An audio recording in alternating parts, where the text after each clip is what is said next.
Starlink की satellite internet में महारत है। अब सवाल है कि ये सैटेलाइट इंटरनेट काम कैसे करता है।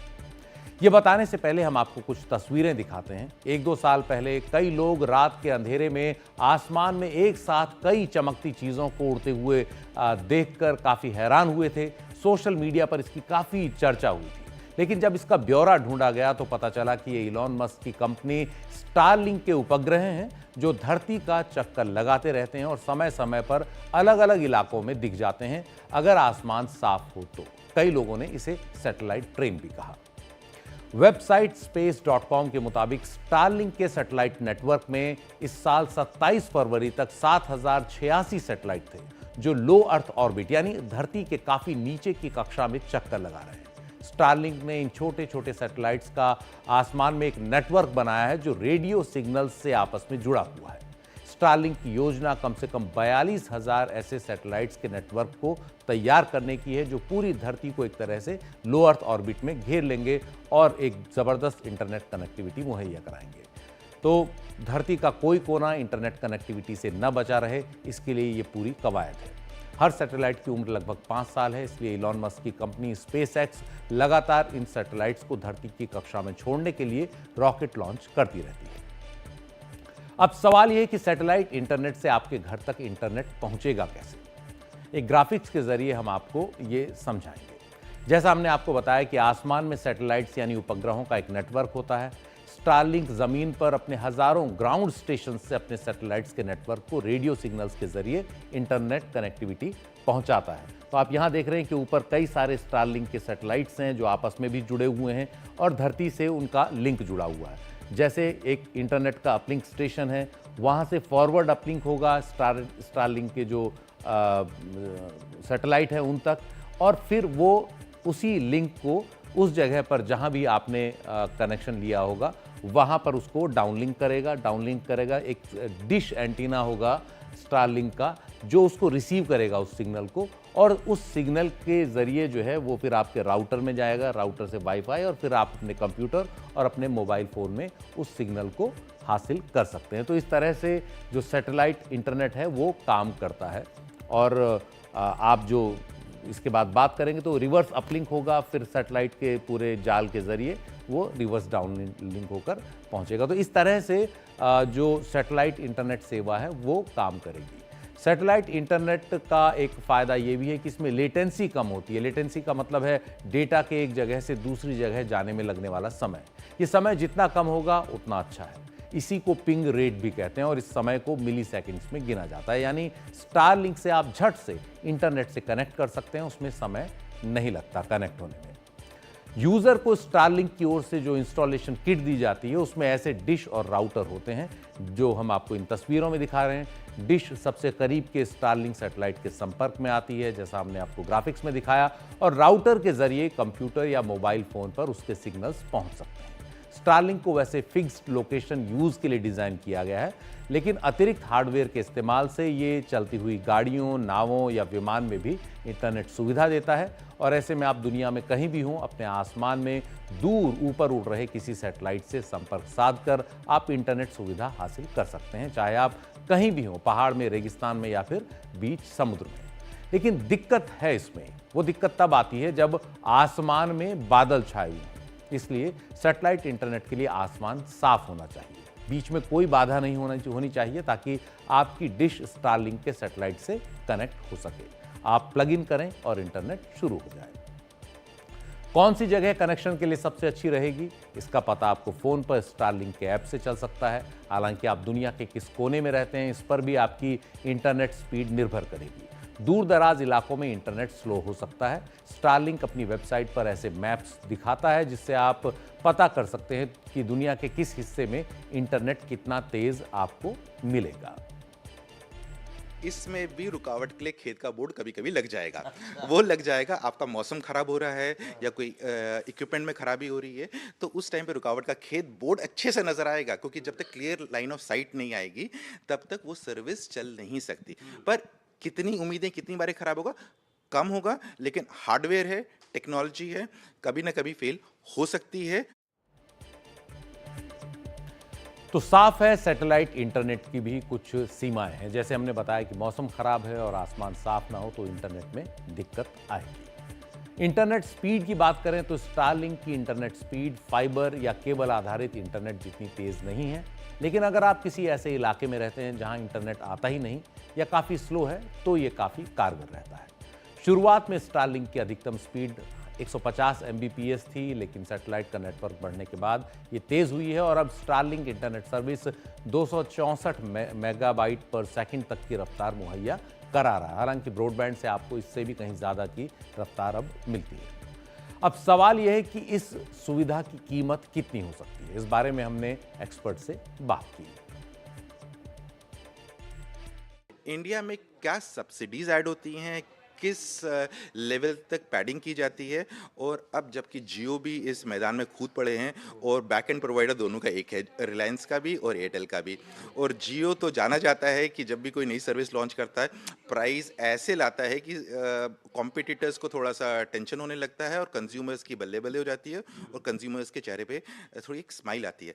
तो वो देखना है कि ये क्या, एक मुझे ऐसा लगता है कि मे बी जिस दिन ये सर्विसेज जब इनको अप्रूवल मिल जाएगा कुछ टाइम तक फ्री ट्रायल ज़रूर देंगे जियो, और मे बी शायद एयरटेल भी दे दे ताकि लोग उस सर्विस को समझ सके जैसे इन लोग ने 5G में किया था।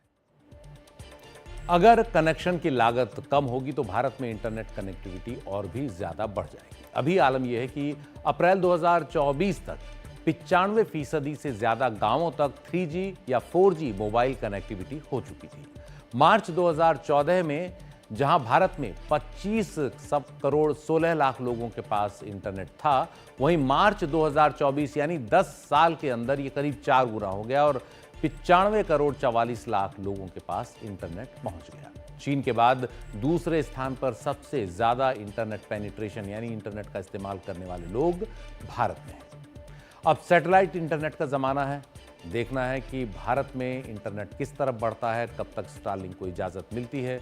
स्टारलिंक दुनिया भर में उत्तर अमेरिका, दक्षिण अमेरिका, ऑस्ट्रेलिया और यूरोप के 125 से ज्यादा देशों में कवरेज मुहैया कराता है। भारत के पड़ोसी देश भूटान में भी स्टारलिंक इंटरनेट सेवाएं दे रहा है, सैटेलाइट इंटरनेट सेवाएं। यूक्रेन जो रूस के साथ युद्ध में उलझा हुआ है, वहां अधिकतर इंटरनेट कनेक्टिविटी स्टारलिंक के जरिए ही बनी हुई है। बाकी सब जो पुरानी कनेक्टिविटी थी वो मिसाइल्स के हमले के कारण या बम हमलों के कारण ध्वस्त हो चुकी है। स्टारलिंक के कारण यूक्रेन की सेना रियल टाइम में सूचनाओं का आदान प्रदान कर पा रही है और तभी लड़ भी पा रही है। चीन में अभी स्टारलिंक को इजाजत नहीं मिली है। तो स्टारलिंक से जुड़े कुछ और मुद्दों पर बात करने के लिए हमारे साथ हैं अनिल कुमार, जो टेलीकॉम लाइव के एडिटर इन चीफ हैं। अनिल जी, आपका बहुत बहुत स्वागत है। आपसे मेरा पहला सवाल यह है कि एयरटेल और जियो ने दूर दराज इलाकों में इंटरनेट सुविधाएं पहुंचाने के लिए स्टारलिंक के साथ एक करार किया है। स्टारलिंक इन कंपनियों को अपनी सेवाएं कैसे उपलब्ध कराएगा और उन्हें ये कंपनियां आगे कैसे ग्राहकों तक पहुंचाएंगी, अगर विस्तार में बताएं तो। अभी जो स्टारलिंक का नेटवर्क है पूरे वर्ल्ड में है, करीब 6,500 सैटेलाइट उसके घूम रहे हैं, चारों तरफ नेटवर्क है। जब इंडिया के ऊपर सैटेलाइट आता है तो ये सैटेलाइट स्विच ऑफ हो जाता है। जैसे ही वो लाइसेंस मिलेगा इंडिया से स्टारलिंक को, वो जो कमांड दे रखी है स्विच ऑफ की, स्विच ऑन ही रहेगा इंडिया के ऊपर। इमीडिएटली वो सर्विसेज स्टार्ट कर सकते हैं। कहीं भी वो किसी भी कोने में, इंडिया में बोलते हैं कि 25% एरिया में अभी कवरेज नहीं है, 1-1 इंच स्क्वायर इंच में सारी कवरेज पहुंच जाएगी। रिमोट एरिया हो चाहे हिली एरिया हो, समुंदर हो, जहाँ भी कहीं भी ये कनेक्टिविटी नहीं है वहाँ सैटेलाइट के जरिए पहुंच जाएगी। जो करार है जियो और एयरटेल के बीच में, मुझे तो लगता है सिर्फ जो उसको बहुत डीपली अगर स्टडी करेंगे तो सिर्फ जो करार अभी तक हुआ है वो हैंडसेट स्टारलिंक के बेचने का हुआ है कि अपनी वो services outlets, sales outlets provide कर देंगे। वहाँ पे स्टारलिंक अपना इक्विपमेंट रख सकते हैं और एयरटेल और जियो उनकी सर्विसेज को बेचेंगे।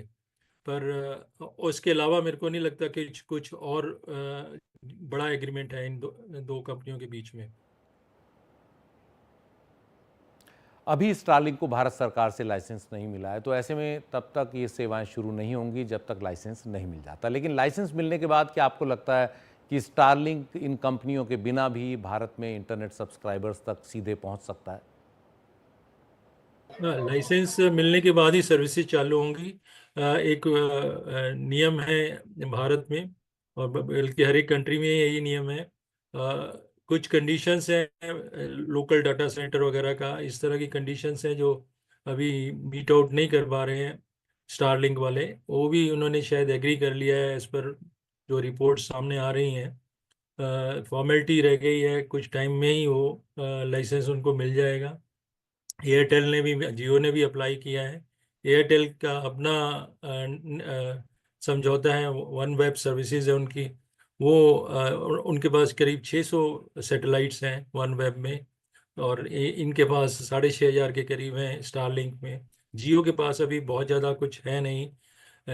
सर्विसेज एयरटेल भी इमीडिएटली स्टार्ट कर सकता है जैसे ही लाइसेंस मिले, और स्टारलिंक भी इमीडिएटली स्टार्ट कर सकता है जैसे ही उनको ये लाइसेंस मिलता है। तो अब दूसरा एक और क्वेश्चन था आपका इसके साथ जुड़ा हुआ, क्या कह रहे थे आप? अच्छा, इंडिपेंडेंट सर्विसेज। अगर ये इनका समझौता ना भी होता तो स्टारलिंक अपने आप ही सर्विसेज लॉन्च कर सकता था, उसमें कोई प्रॉब्लम नहीं है। मतलब सिर्फ सेल्स आउटलेट्स में उनको अपना फ्रेंचाइजी बनाने पड़ेंगे इंडिया में, जो उनका हो सकता है टाइम बचाने के लिए उन्होंने ये इनका सर्विसेज यूज़ कर रहे हैं। अदरवाइज कोई उनकी रिक्वायरमेंट नहीं है। लाइसेंस कंडीशंस ही ऐसी हैं कि एक दूसरे को आपस में कनेक्टिविटी देनी पड़ती है। अगर नहीं देंगे तो उसके ऊपर बहुत बड़ा जुर्माना है। तो इसलिए कोई ऐसा नहीं है कि जियो या एयरटेल के ऊपर डिपेंडेंस है एयरटेल की, तो स्टारलिंक की। एक सवाल ये भी है कि क्या एयरटेल और जियो भी भविष्य में स्टारलिंक की तरह अपनी सैटेलाइट इंटरनेट सेवाएं शुरू कर सकते हैं? इस दिशा में ये कंपनियां क्या कर रही हैं? जियो प्रिपेयर्ड नहीं है अभी अपनी, काफ़ी टाइम लगता है लॉन्च करके और आपस में कनेक्टिविटी करने के लिए। एयरटेल प्रिपेयर्ड है, उनके पास 650 सैटेलाइट्स हैं ऑलरेडी। और कंपेयर करते हैं अगर स्टारलिंक से, वो उनके पास 6,500 सैटेलाइट्स हैं ऑलरेडी चल रहे हैं आकाश में। तो एयरटेल की सीमा है बहुत लिमिटेड। ऑफ कोर्स इंडिया तो कवर कर ही लेगा, पर जो स्टारलिंक है पूरा वर्ल्ड कवर कर रहा है, बहुत डीपली कवर कर रहा है। तो जो सैटेलाइट सर्विसेज लेते हैं जनरली वो टूरिस्ट होते हैं, बहुत ज़्यादा टूरिस्ट भी इस सर्विसेज को लेंगे।